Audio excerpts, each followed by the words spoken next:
Hello everyone, welcome back to my YouTube channel. तो दोस्तों, आज हम बात करेंगे AIB 17 एग्ज़ाम के लेटेस्ट अपडेट के बारे में, साथ ही साथ दिल्ली हाई कोर्ट के उस फैसले के भी बारे में जिसमें 1 लाख ग्रेजुएट जो कि नौकरी में था, जिसको दिल्ली स्टेट बार काउंसिल ने इनरोलमेंट नंबर देने से मना कर दिया था, रजिस्ट्रेशन करने से मना कर दिया था। उसके बाद से उस पर दिल्ली हाई कोर्ट ने जो निर्णय दिया है, उस निर्णय को हम लोग डिटेल में जानेंगे और साथ ही साथ दिल्ली हाई कोर्ट के उस कथन के बारे में भी बात करेंगे जिसमें लॉ के जो पाठ्यक्रम हैं उन पर पुनः विचार करने की आवश्यकता पर बल देने की बात कही गई है। तो सारी बातें हम लोग वीडियो में करने वाले हैं। तो वीडियो को शुरू करने से पहले एक बार फिर से आप सभी से रिक्वेस्ट है, अगर चैनल पे फर्स्ट टाइम विजिट कर रहे हैं तो चैनल को सब्सक्राइब कर लीजिए, बेल आइकन को प्रेस कर लीजिए ताकि जो भी वीडियो मैं अपलोड करूं उसकी लेटेस्ट नोटिफिकेशन आपको मिलती रहे। और आपकी जो भी क्वेरी है, जो भी क्वेश्चन है, कमेंट बॉक्स में लिख सकते हैं। तो सबसे पहले हम दिल्ली हाई कोर्ट के उस कथन की बात कर लेते हैं जिसमें दिल्ली हाई कोर्ट ने BCI से 3 साल और 5 साल की LLB कोर्स की जो वर्तमान संरचना है उस पर पुनः विचार करने और अधिक समयोजन पाठ्यक्रमों की पेशकश करने के लिए कहा है। अदालत ने कहा है कि आप कानून के साथ जीव विज्ञान, भौतिक विज्ञान, रसायन विज्ञान जैसे संयोजन पाठ्यक्रम देने पर विचार कर सकते हैं ताकि अधिक विविध पृष्ठभूमि वाले लोग कानूनी पेशेवर बन सकें। क्योंकि अभी भी आप देखते हैं LLB की जो पाठ्यक्रम है, पुरानी ही पाठ्यक्रम है, उसमें LLB जो विधि से संबंधित चीज़ें हैं उसको पढ़ाई जाती है। तो इस पुरानी संरचना को बदलने के लिए दिल्ली हाई कोर्ट ने इस पर टिप्पणी की है कि आप जो है जो पाठ्यक्रम LLB का पुराना पाठ्यक्रम रखे हैं उसको उस पर पुनः विचार करिए और अधिक संयोजन वाले पाठ्यक्रमों को जो है इसमें सम्मिलित करिए, शामिल करिए। यानी साइंस से रिलेटेड जो भी चीज़ें हैं इसमें शामिल करिए ताकि अधिक विविध पृष्ठभूमि वाले, अलग अलग जो पृष्ठभूमि बैकग्राउंड के लोग हैं वो कानूनी पेशेवर बन सकें।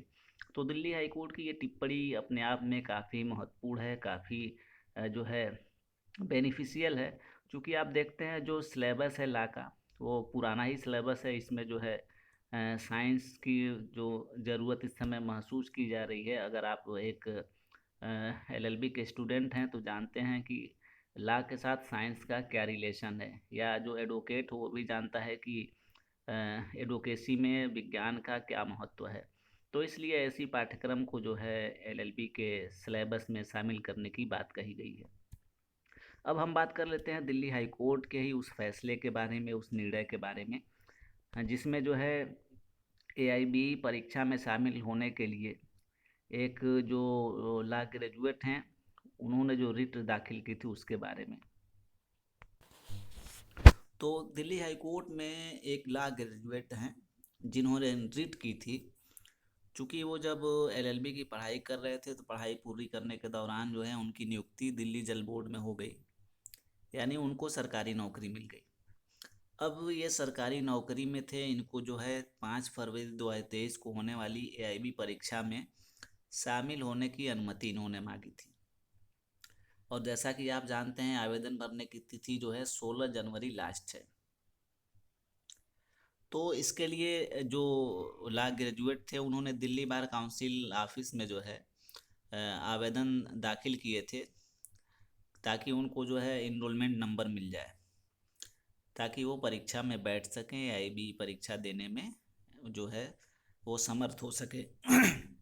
लेकिन दिल्ली बार काउंसिल ने उनके जो प्रोविजनल जो इनरोलमेंट है वो नहीं जारी किया था, यानी कि उनका रजिस्ट्रेशन एज एडवोकेट नहीं किया था। तो इसी को लेकर के उन्होंने रिट की थी दिल्ली हाई कोर्ट में। तो दिल्ली हाई कोर्ट ने ट्विंकल राहुल मंगा उंकर और भारत संघ के मामले में गुजरात हाई कोर्ट ने जो फैसला दिया था उस फैसले को उनके वकील ने जो है कोर्ट के सामने रखा। तो इस मामले में यानी ट्विंकल राहुल M बनाम भारत संघ के मामले में गुजरात हाई कोर्ट ने कहा था कि जिस रोजगार में लगे व्यक्तियों को बार परीक्षा देने की अनुमति दी जा सकती है। हाईकोर्ट ने उन्हें परीक्षा पास करने के बाद 6 महीने की अवधि दी थी ताकि वह यह तय कर सकें कि वे रोजगार में रहना चाहते हैं या लॉ प्रैक्टिस शुरू करना चाहते हैं। तो ये ट्विंकल राहुल मंगा उंकर बनाम भारत संघ के मामले में गुजरात हाई कोर्ट ने निर्णय पारित किया था। यानी कि रोजगार में लगे व्यक्ति भी जो है एआईबी परीक्षा दे सकते हैं, बार परीक्षा दे सकते हैं, लेकिन उन्हें 6 महीना के अंदर, यानी कि बार परीक्षा पास करने के बाद 6 महीने के अंदर जो है ये तय करना होगा कि वो रोजगार में रहना चाहते हैं या फिर प्रैक्टिस शुरू करना चाहते हैं। वकील जो इनके थे याचिकाकर्ता के, उन्होंने सुप्रीम कोर्ट के उस फैसले का भी हवाला दिया जिसमें ट्विंकल राहुल एम मामले में दायर अपील में विभिन्न दिशा निर्देश जारी किए थे। वकील ने प्रस्तुत किया कि सुप्रीम कोर्ट द्वारा दिए गए निर्देशों के अनुसार याचिकाकर्ता को एआईबी परीक्षा में उपस्थित होने या यहाँ तक कि प्रोविजनल रजिस्ट्रेशन प्राप्त करने से भी नहीं रोका जा सकता है, क्योंकि सवाल यह था कि क्या उसे प्रैक्टिस शुरू करनी है या रोजगार में बने रहना है। तो इस पर फैसला उसे बार परीक्षा पास करने के बाद लेना है। यानी कि जो है आप जो है उसे प्रोविजनल इनरोलमेंट सर्टिफिकेट देने से नहीं रोक सकते हैं, उसे एआईबी परीक्षा में बैठने से नहीं रोक सकते हैं, अगर वो रोजगार में है तब भी। अब सवाल ये था कि उसे प्रैक्टिस में बने रहना है या रोजगार शुरू करना है। तो इस पर फैसला जो है वो बार परीक्षा पास करने के बाद ही लेगा। तो इस आधार पर, इन निर्णयों के आधार पर दिल्ली हाई कोर्ट ने उस याचिकाकर्ता को जो है एआईबी परीक्षा में सम्मिलित होने का आदेश दे दिया और साथ ही दिल्ली स्टेट बार काउंसिल से ये कहा कि इनको प्रोविजनल इनरोलमेंट सर्टिफिकेट जारी किया जाए ताकि ये एआईबी 17 एग्ज़ाम में बैठ सकें। तो कहने का मतलब यह है कि अगर आप जो है नौकरी में हैं, लॉ ग्रेजुएट हैं, तो आपका प्रोविजनल जो है इनरोलमेंट हो सकता है स्टेट बार काउंसिल में और आप एआईबी परीक्षा में बैठ भी सकते हैं, उसे पास कर लेते हैं। तो उसके बाद से आपको 6 महीने के भीतर ये तय करना आवश्यक होगा कि आप जो है प्रैक्टिस में बने रहना चाहते हैं या जो है वकालत प्रैक्टिस में बने रहना चाहते हैं या पुनः अपनी नौकरी करना चाहते हैं। तो इस आधार पर जो है दिल्ली हाई कोर्ट ने याचिकाकर्ता को राहत दी, उसकी जो रिट थी उसको स्वीकार करते हुए जो है दिल्ली जो स्टेट बार काउंसिल है उसको अनुमति दी कि आप जो है इनको जो है प्रोविजनल सर्टिफिकेट जारी करें ताकि एआईबी परीक्षा में ये बैठ सके। तो इस तरीके से जो है उनको जो है एआईबी परीक्षा में बैठने का जो है उसको दिल्ली हाई कोर्ट ने अलाउ कर दिया।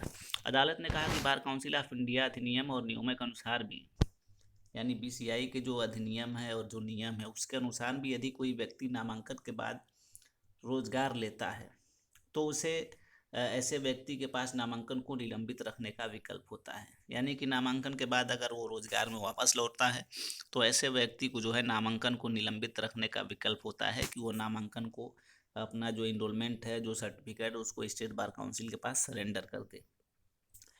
अदालत ने बीसीआई को एलएलबी परीक्षा पास करने वाले वकीलों को बार परीक्षा में शामिल होने के लिए प्रोत्साहित करना चाहिए और उनके पास या तो प्रैक्टिस करने या अपने नामांकन को निलंबित रखने की छूट होनी चाहिए। तदनुसार अदालत ने याचिकाकर्ता को परीक्षा में उपस्थित होने की अनुमति देते हुए उसे गुरुवार को बार काउंसिल ऑफ दिल्ली की नामांकन समिति के समक्ष उपस्थित होने का निर्देश दिया। तो अदालत ने यह भी कहा कि बीसीआई को जो है एलएलबी एग्ज़ाम पास करने वाले वकीलों को बार परीक्षा में शामिल होने के लिए उन्हें प्रोत्साहित करना चाहिए और उनके पास या तो प्रैक्टिस करने या अपने नामांकन को निलंबित रखने की छूट होनी चाहिए। तो ये जो है एडवोकेट के ऊपर होना चाहिए कि वो या तो प्रैक्टिस करेंगे या अपने नामांकन को सरेंडर करेंगे।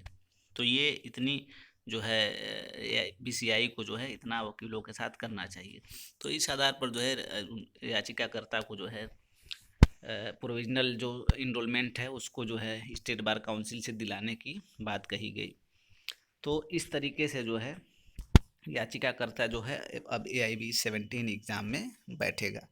तो एआईबी 17 एग्ज़ाम जब वो पास कर लेगा तो उसके 6 महीने के भीतर उसे ये डिसाइड करना होगा कि वह वापस रोज़गार में लौटना चाहता है या नए सिरे से अपने वकालत की शुरुआत करना चाहता है। तो ये 6 महीने के अंदर उसे ये जो है डिसाइड कर लेना है। अगर पुनः वह वापस अपने रोज़गार में लौटता है तो उसे स्टेट बार काउंसिल के समक्ष अपना जो सर्टिफिकेट है, अपना नामांकन है, उसको सरेंडर करना होगा। तो ये सारी प्रोसेस होती है। एआईबी एग्ज़ाम जो है एक जो गवर्नमेंट जॉब में कोई व्यक्ति है या कोई और रोज़गार में है, तो ऐसे व्यक्ति के लिए उम्मीद करता हूँ जो भी बातें बताई हैं आप समझ गए होंगे। अगर कोई बात न समझ में आई हो तो कमेंट कर सकते हैं और आपके जो भी सवाल हैं उसको पूछ सकते हैं। मिलते हैं नेक्स्ट वीडियो में। धन्यवाद।